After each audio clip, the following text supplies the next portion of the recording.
আমার একটা মেয়ের সাথে 5 বছরের রিলেশনশিপ ছিল। আমরা বিয়ে করতে চেয়েছিলাম কিন্তু বাড়ি থেকে মেনে নেয় না। এখন মেয়েটির বিয়ে ঠিক এবং কাবিন নামাও হয়ে গিয়েছে, কিন্তু ঘরে তুলে নেয় নাই।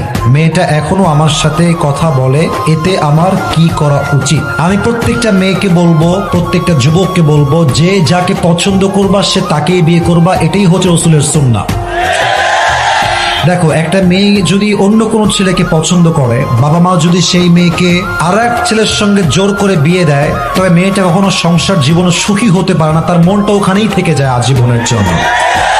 আজকালকার হাজার হাজার যুবক তার পছন্দের মেয়েকে বিয়ে করতে পারে না জাস্ট টাকার জন্য। যুবক ভাই, আজকে এই জাস্ট টাকার জন্য হাজার হাজার পুরুষের পছন্দের মেয়ে অন্য বাড়ির বউ হয়ে যায়।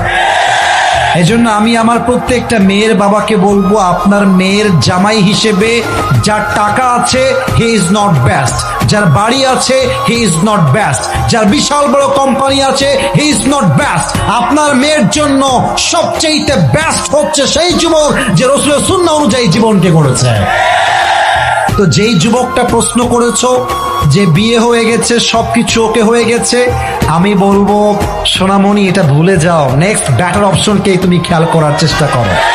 যা পেয়েছেন এটা আল্লাহর পক্ষ থেকে আসছে, আর যে ছেড়ে গেছেন আমার জন্য ছিলই না। যুবক ভাই, এজন্য আমি বলবো দুনিয়াতে মেয়ে মাত্র একটাই নাই রে বাবা, আরো আছে, আরো আছে। মাথায় রাখতে হবে আমি পুরুষ মানুষ, আমার মনটা পাথরের মতো শক্ত। এই পাথরে আঘাত করা যায়, বাট এটাকে ভেঙে দেওয়া যায় না। যুবক ভাই, অতএব যেই মেয়ে তোমাকে ছেড়ে আর এক ছেলেকে বিয়ে করে ফেলেছে, ওইটা ভুলে যাও, ওইটা বাদ দিয়ে দাও। তুমি তোমার জীবনে ক্যারিয়ারে সফল হও, এরকম কয়েক লাখ মেয়ে তোমাকে বিয়ের জন্য লাইন ধরে দাঁড়িয়ে যাবে। অতএব যেই মেয়ের বিয়ে হয়ে গেছে এর সঙ্গে কথা বলা যাবে না। এটা কথা বললে এটা ওর স্বামীর হক নষ্ট হবে। স্বামীরা সব সহ্য করতে পারে, বউয়ের সব অন্যায় মাফ করে দিবে, বাট বউ যদি পর পুরুষের সঙ্গে কথা বলে, খোদার কসম, পুরুষের ব্যক্তিত্ব এত শক্ত, পুরুষ নারীর সব অন্যায় মাফ করতে পারে, পর পুরুষের অন্যায় কখনো মাফ করতে পারে না। এজন্য যে প্রশ্ন দিয়েছো সেই মেয়েকে তুমি আজকে সোজা ব্লক হয়ে যাবে। বলবা তুমি যেই দিন কবুল বলেছো সেই দিন তুমি আমার কপাল থেকে দূর হয়ে গেছো। এখন থেকে তোমার রাস্তা ভিন্ন, আমার রাস্তা ভিন্ন। তোমার রাস্তায় তুমি যাবা, আমার রাস্তায় আমি যাব।